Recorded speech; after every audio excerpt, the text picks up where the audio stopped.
පුංචි මහත්තයෝ ගමේ පිපිනමල් මහත්තුරුන්ට විතරද? මට තේරෙන්නේ අයියා මොනවා කියනවද කියලා. තේරෙන භාෂාවෙන් කියනනම් මහත්තයෝ කරේ ඉල්ලන් ඉන්න නිමාලි නගා ගැන. ඒකට මාත් එක්ක කොට්ටු වෙලා වැඩක් නැහැ. ගිහිල්ලා මාමන් ටිකෙන් මහගත්තා නම් එහෙනම් මං ගිහිල්ලා එන්න. එහෙමද මහත්තයෝ?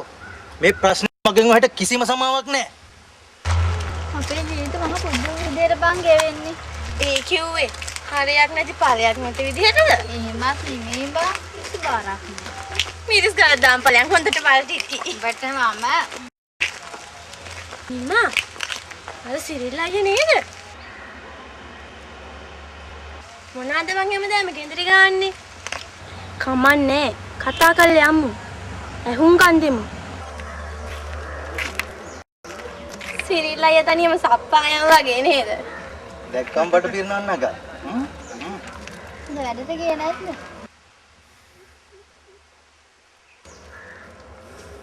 සස්සාවක් හම්බුන්නේ නැහැ. අස්සවල් දෙන්නේ නැහැ නගා.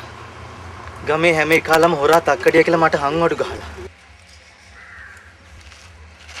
ඉතින් ඒකට හේතුවක් තියෙන්න එපා.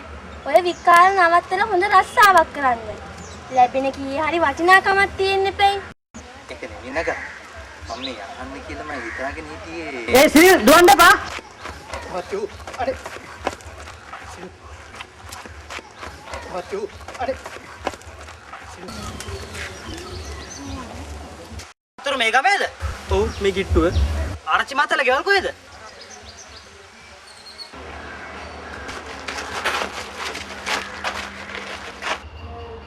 මේ ආරච්චි මහත්තයා වෙන්නේ නැති. ඔව් මොකද්ද ප්‍රශ්නේ? අනවසරෙන් ගස් කපලා පැමිණිලා. සිරිල් කීපවතාම ඔය වැඩිලා කළා නේද? කෝ දැන් කපපු ගස්? වික්ක මහත්තයෝ. විකුණුවා. තමුන්ට ලැබුණු ලාභය මොකද්ද? මේවා ජාතික අපරාධ ළමයෝ. ගස් ටික දිනන පරිසරය ආරක්ෂා වෙනවා. හොඳ වාතාශ්‍රය ලැබෙනවා. දැන් තමුන් දුක් විඳිනවා. රාලහාමි මගෙන් කිසිම සමාවක් නැහැ. මෙයා දැන් මේ කරන්නේ. මේ ප්‍රශ්නේදී මගෙන් ඔයාලට කිසිම සමාවක් නැහැ. අප්පච්චි සිරිල්ලාට සමාව දෙන්න අප්පච්චි. මිනිස්සු අතින් වැරදි වෙනවා. අපි කියලා හදාගන්න. රාලහාමි මේ වතාවට මේ මනුස්සයන් සමාව දෙන්න. එහෙනම් මම ගියා එහෙනම්. අනුපදයක් වෙන්න ජීවත් වෙන්න එපා අයියේ. මට සමාව වෙන්න පුංචි මහත්තයෝ. මම ඊට පස්සේ මං ඔහෙට සමාව දුන්නේ මගේ මේ පුතාගේ වචනෙට. එහෙනම් සිරිල්ලයි දැන් ගිහිල්ලා එන්න. එන්න මහත්තයෝ.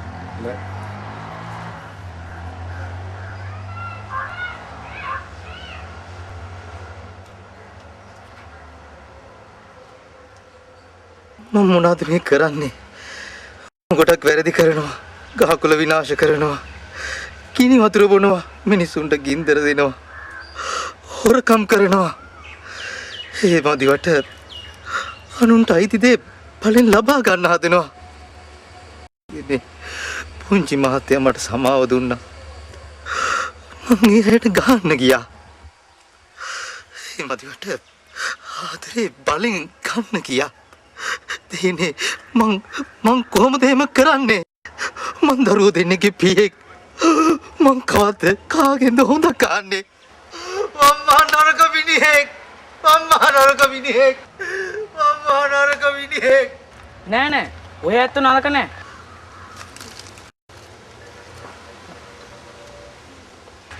තමාව අව탁සේරු කරගන්න එපා. කොහේ හරි සුළුවල් දැක් ඇති. කිසිම දෙයකට කලබල වෙන්න එපා. දැන් ඔය ඇත්තන්ගේ හිත ඉතාමත් ව්‍යාකූලයි. හිත සංසුන් කරගෙන පන්සල පැත්තකෝ.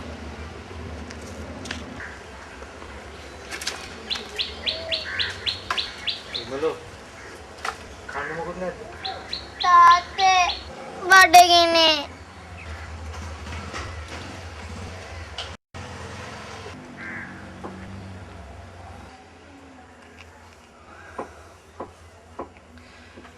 විමලෝ මේ වත්ෙන් අලගඩි දෙයක් හොයලා තම්බලා දරුවන්ට දීලා කාපල්ලා. මං කන්න මොන හරි හොයන් එන්න.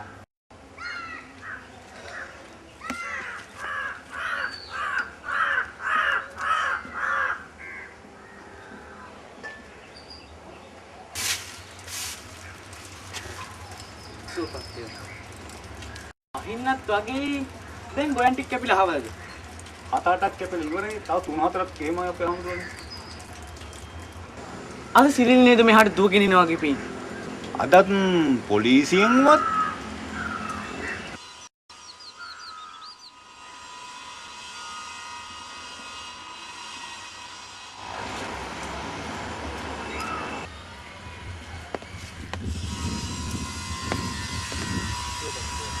අපේ හාමුදුරුවනේ ටික හාමතේ කිදර හාමලටයක් නෑ තේනම් ගංගේ අඩුම කොඩුම ඇති. ඇත්තටම මිල්ලානේ යන්නකෝ. හිල් සිද්ධ වෙනවා යමින් මග අපේ හාට ගොඩ වෙලා කොටාපු හාල් මිටියක් ඇති. ඒකත් යන්න ඵලයන්. පින් සිද්ධ වෙනවා මහත්තයෝ යමෙක් වලදේ බැඳුනද දෙලොවටම දුක නියතයි. අපි මේ සංසාරේ පොදි බැඳගෙන යන්නේ මහා පව් කන්දරාවක් මහත්තයෝ. අපිට ඉන් මිදිලා ටික මොහොතකටවත් මනසට පොඩි අස්වැසිල්ලක් ලබා ගන්න පුළුවන් නම් අන්නේ දේ හරි අසීරුයි මහත්තයෝ. අන්නේ දේ අපි මුළු මිහිතලයටම පතුරවන්න පුළුවන් නම් ඒක නම් ඇත්ත අපේ හමුදුවනේ. කුඩා කාලේ දැම්ම අපේ දරුවන්ට සාර ධර්ම හුරු කරන්න ඕන. බලන්න මගේ දරුවෝ, මගේ අක්කලාගේ දරුවෝ කොතරම් අපූර්වට ගුණ ධර්ම පිළිලා තියෙන්නේ. පැස්සට යාගත්තොත්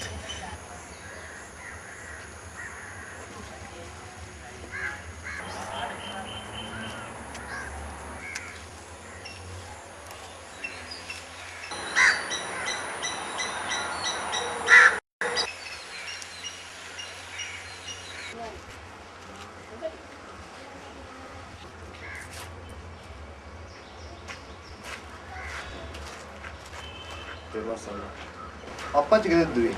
සිරිල්ලා යලා හරි හරියට කතාව.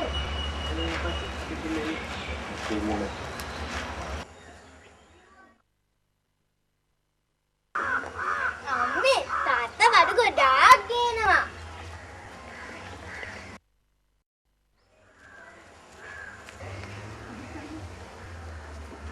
මෙච්චර බඩු ගොඩක්? ආල් පොල් 3-5. විමලගේ මූණේ හිනාවක් දැකේ හුඟක් කාලෙකින්. ඊට පස්සේ උඹේ ඇස් වලින් කඳුළු හලන ඉඳ තියන්නේ නැහැ විමලෝ.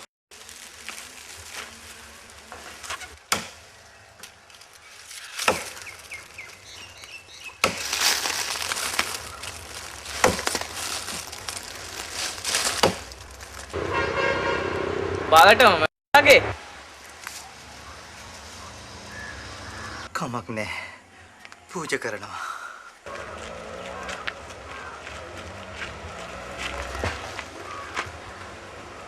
සෝපත්තිය.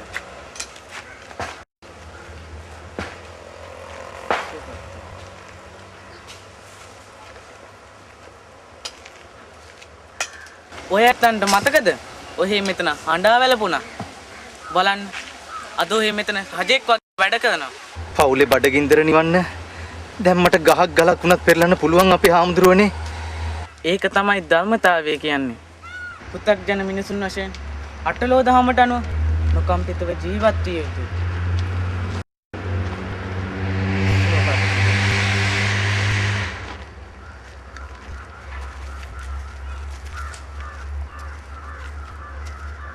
අද නම් දවස හොඳයි. අපි කාටද මේ කෑම දෙන්නේ? පොඩි පැටව ටිකක් හොයලා දෙමු. කැවුම් කිරිබත්නේ ආසාවෙන් කයි. පොඩි පැටව තියා ලොකු අයවත් නැහැනේ. නිමා අර සිරිල් අයියා නේද? යාට දෙමු. ගෙදර ළමයි ආසාවෙන් කයි. ඔව් නේද? සිරිල් අයියේ. කිරිදානකින් කොටක් අපටත් ලැබුණා. ගෙදර ගිහින් ළමයි එක්ක කන්න. පින් සිද්ධ වෙනවා පුංචි මහත්තයෝ.